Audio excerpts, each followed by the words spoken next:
திருவண்ணாமலை மாவட்டம் சேத்துப்பட்டு பகுதியில் ரோந்து பணியில் ஈடுபட்டிருந்த காவல்துறை உதவி ஆய்வாளர் லதா மீது மோதுவது போல் காரை ஓட்டிவிட்டு தப்பி சென்ற குட்கா கடத்தும் கும்பலை பொதுமக்கள் விரட்டி சென்று மடக்கி பிடித்தனர்.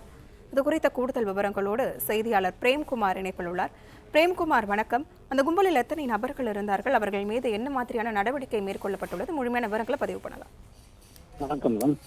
திருவண்ணாமலை மாவட்டம் சேத்துப்பட்டு பகுதியில் காலை 8 மணி அளவில் சேத்துப்பட்டு போலீசார் குணசேகரன், இன்ஸ்பெக்டர் எஸ்ஐ லதா தகவலுக்கு வந்தது. மேடம், தகவல் வந்து விழுப்புரத்திலிருந்து விழுப்புரம் சித்தூர் விழுப்புரத்துக்காக அந்த வழியாக காரில் போதைப் பொருள்கள் குக்கா ஆன்ஸ் எல்லாமே எடுத்துன்னு வந்தார்கள்.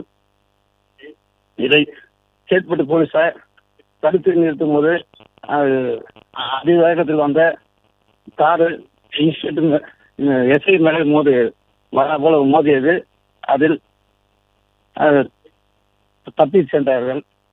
பிளே ஸ்டோர் மற்றும் ஆப் ஸ்டோரில் இருந்து பாலிமர் செயலியை QR கோடு மூலம் பதிவிறக்கம் செய்யுங்கள். செய்திகளை உடனுக்குடன் பெறுங்கள்.